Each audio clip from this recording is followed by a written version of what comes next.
Agora, nós estamos diante de um impasse dramático. Né? E você, o Valfrido vai escapar porque ele é um grande advogado, não vai sofrer as consequências disso. Mas nós que amamos as ciências humanas, né?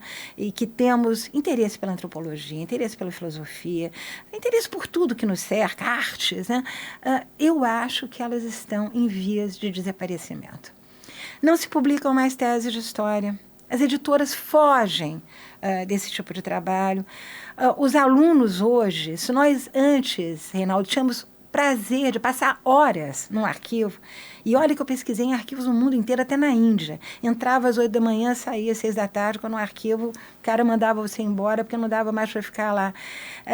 Quando você tem esse prazer de, através da sua mão, porque a mão tem um papel tão importante na tradução do documento que você está transcrevendo, né? Hoje em dia um aluno de história chega num arquivo, se é que ele vai ao arquivo, ele fotografa com o celular o documento, ele vai para casa, cola 4 ou 5 documentos, está aqui o final de... Então, não tem nem o tesão de conversar com o arquivo, entendeu? Porque isso é fundamental, que a libido esteja presente no trabalho da gente, né? Naquela conversinha com os mortos, como eu gosto de dizer. Quer dizer, não há mais isso, né?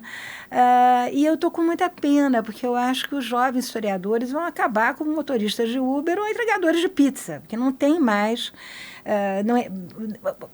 as faculdades de história estão sendo reduzidas, os pós-graduações que se multiplicaram nos últimos anos estão formando professores que não têm inserção profissional.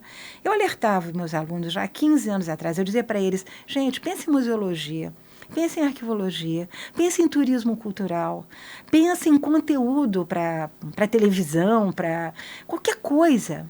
Mas não pensem em ser professores, porque das duas uma. Ou vocês vão ter que abater a tiros os professores das federais e das estaduais para terem novos concursos e vocês terem uma chance, ou vocês vão ter que ir para o chão da fábrica. E muitos de vocês, né, poderão ou não gostar disso. Né? As circunstâncias da nossa escola pública hoje, a desigualdade do Brasil não está só na questão material, do dinheiro, financeira, está presente na desigualdade que nós vemos de ensino entre a escola pública e a escola privada. A escola privada é cada vez mais bilíngue, cada vez mais falando de toda a tecnologia, que a criança já nasce no bercinho, lá apertando com o dedinho, aquelas coisas todas, né? E a escola pública, o computador não funciona, a internet não entra, né? E o material didático, embora seja, aspas, parecido com o da escola privada, não vai dar oportunidade, né? Aquela participação, o Pierre Bourdieu dizia, né, que a educação exige responsabilidade, e ele frisava que etimologicamente na palavra responsabilidade está spondere, casar-se, né? Você tem que casar com aquilo, né? Com a ideia de educação. E eu acho que no Brasil falta um pouco das famílias esse engajamento que você vê, por exemplo, nas escolas do norte da Europa, mesmo nos Estados Unidos, engajamento, o pai vai lá nas férias pintar a parede, a mãe está presente o tempo todo. Você tem nichos de excelência. O Ceará, onde eu já visitei escolas públicas, é um show. É realmente um show. Integração da família, integração dos pais, uma comunicação permanente entre professor e aluno. Piauí, agora eu estive lá em Teresina, quase caí dura, né? Número 1 de matemática no Brasil. Universidade espetacular, muita leitura, feira de livros também bombando.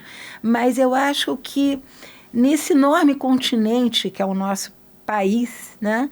E que os ingleses, com muita sabedoria no século XIX, chamavam de Brasis, vários, claro. Vários, né? Ilhas, né? Nesse país, eu acho que o que está faltando é justamente um processo de interação entre sociedade civil, né? E esse desejo de educação. E eu acrescentaria, como historiadora que me sinto, um desejo de história. Porque acabou o desejo de história. Reinaldo, você é o único jornalista que interrompe um programa para falar de história. Enquanto que a gente vai para os... Eu já desisti de ver jornais no Brasil, porque a ignorância de história dos jornalistas é assustador.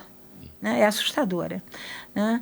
Vários episódios em que simplesmente se liquida a vida de um um bom intelectual, como foi o caso do Risério, com aquela questão com a Folha de São Paulo, né? Em que ele foi dinamitado por dizer que as sinhás pretas usavam joias, quando há dezenas de trabalhos de historiadores que comprovam que a mobilidade social de mulheres negras desde o século XVIII é uma realidade em Minas, no Rio de Janeiro e na Bahia, e que elas, além de joias, tinham escravos, tinham casas, tinham propriedades e etc., né?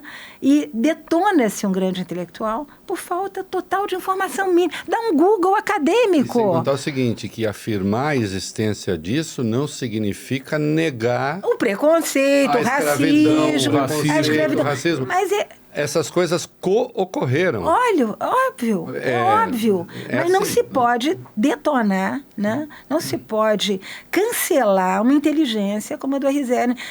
O mesmo problema os bandeirantes. Ah, queimou ali a estátua do Bandeira, bem feito, Bandeirante é mau. Não.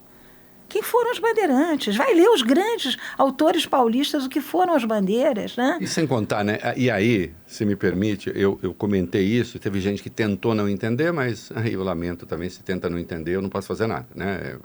Eu falo para pessoas de boa vontade também que querem entender. Quando resolveram pegar o Minhocão aqui em São Paulo, elevado Costa e Silva, não chama mais Costa e Silva, chama João Goulart. Eu disse, não, tá errado. E eu não estou fazendo um juízo sobre Costa e Silva e sobre João Goulart. O que eu estou dizendo é o seguinte, houve um tempo em São Paulo, houve um tempo no Brasil, em que um elevado tinha o nome de um ditador, nome de um tirano. Eu não quero me esquecer dele. Dessa história. Eu já disse isso aqui, eu não sei se foi quando a Lília esteve aqui. Eu não quero me esquecer que isso aconteceu. Se preciso, bota uma placa lá. Sim, olha aqui. É só isso. O Paulo Maluf resolveu chamar esse elevado de Costa e Silva. Costa e Silva é o cara do AI-5. O AI-5 fez o que fez com o Brasil. Você consegue botar isso de uma forma muito rápida? Claro. E é uma cicatriz, inclusive, na cidade. Em vários sentidos. É uma cicatriz no sentido arquitetônico e é uma cicatriz histórica, moral, etc. Que você queira. Agora, simplesmente dizer assim... apagar a história, porque não deixa de ter um viés stalinista nesse negócio, né? Vamos fazer de conta, a gente discutiu com a Lília Schwartz aqui, como é o hino da República, né? Nós nem cremos que escravos outrora tenham havido em tão nobre país. Como não? Nós não cremos. Houve. Não tem essa, nós nem cremos que tenha havido. Houve, né? Agora, a professora... Eu sei que você me pediu para não chamá-la de professora, mas é impossível. Ah, não. Pelo menos uma vez. Eu fico constrangida. Pelo menos uma vez, né? Você fez uma preleção repudiando o método marxista. O excesso do método. Um filtro marxista para a história. Um filtro exclusivo, né? Exclusivo. Com que eu concordo.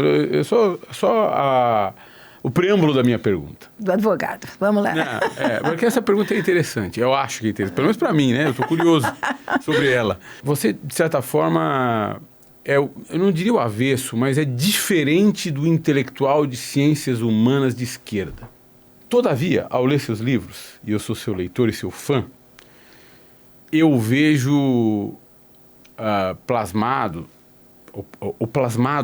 nos seus livros um sistema de valores e um sistema de crenças que, de certa forma, ou em muitos momentos, me remete ao progressismo, ao campo progressista. Eu vejo nos seus livros o progressismo da mensagem salvífica de Cristo. Do Colégio Sion, provavelmente, né? Sim. Esses valores que... enfim, acho que nós temos que, de alguma maneira, resgatar nos nossos gestos, menos das palavras, viu, Valfrido? Eu acho que é mais o comportamento. É mais a maneira como a gente se comporta em relação às pessoas. Você é uma mulher das elites. Sim, nunca escondi. Você não esconde isso. Não. Eu não sei se você... O 4º volume da Histórias da Gente Brasileira, eu abro dizendo o seguinte. Eu tinha 11 anos, estudava no Colégio Sion. No dia, depois do almoço, as freiras chegaram, mandaram todo mundo para casa mais cedo, as pequenas foram as últimas a sair, eu fui para casa brincar de bonecas, que é o que meninas de 11 anos na época faziam. Na mesma época, fulaninho de tal, que se tornou guerrilheiro, foi para o seu grupo de escoteiros acampar. E os destinos depois... cada um viveu uma experiência nesses longos anos de ditadura no Brasil. Agora, o que eu tentei entender, e que para mim explicou muito, inclusive, a eleição do Bolsonaro, não explica o que está acontecendo hoje. Que eu acho que nós estamos vivendo... a história é o estudo das mudanças, sem dúvida. Mas a velocidade das mudanças, tal como elas estão ocorrendo hoje, é uma coisa que não dá para decifrar.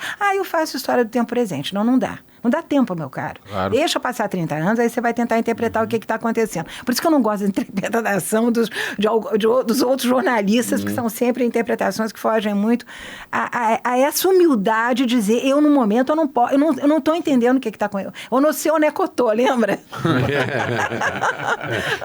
Para o mundo que eu quero descer. Quem disser que sabe o que está acontecendo, porque está mal informado. Eu acho que